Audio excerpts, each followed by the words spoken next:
Hi, Year 11s and 12s. Today, this is an IB PowerPoint. We're going to be looking at species, communities, and ecosystems. This is the first PowerPoint that we'll look at in the ecology unit. There is a need to know for this entire unit, but that won't be included in the videos. That will be accessible in class via the PowerPoints. For this small video, we're going to be looking at just some ecological terms that we're going to be using throughout this unit as well as throughout the year. So let's begin. As per usual, there is these little headings at the top. These are the understandings that you are required to know for the IB curriculum. So while you don't have to note these points highlighted in blue with the yellow writing, do know these are the understandings that pinpoint the concept you must understand for the examination next year. So, species. This is one of the key terms we're going to need to know for ecology. A species is a group of organisms that can potentially interbreed to produce fertile offspring. So that's how we know that two animals are of the same species, because they can breed together and create fertile offspring.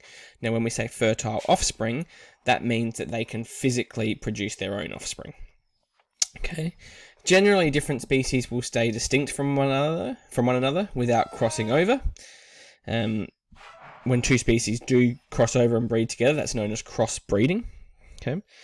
When two members of the same species will mate, they will produce offspring that can itself create further offspring, and that's called interbreeding. Okay.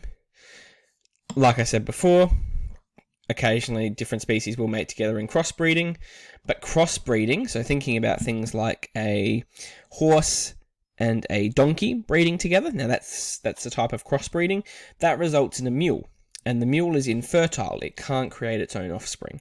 So crossbreeding will often result in offspring that can't itself have offspring. So mules can't breed and create more mules. The only way to get a mule is by breeding a horse and a donkey together. Okay. Now, on the genetic level, that's because of the chromosome number in that offspring. Species generally have specific chromosome numbers.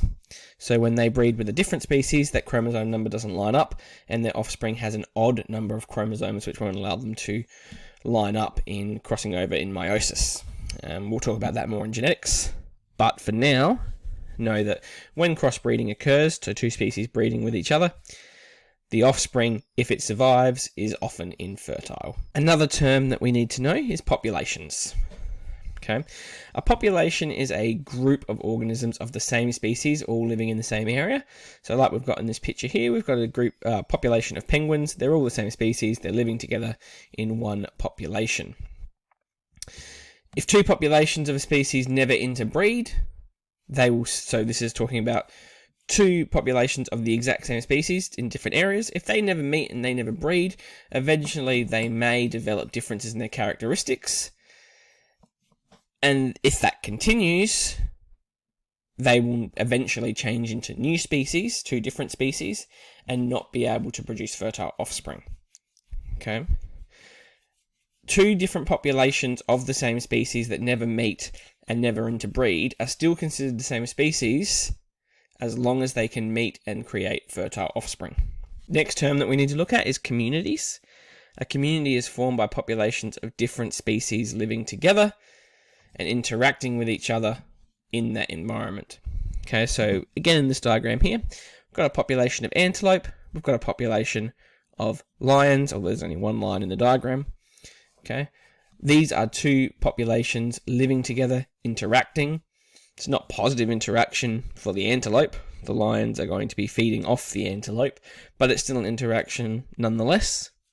Hence, this is a community in this photo here. An ecosystem, this is taking all these terms together and combining it.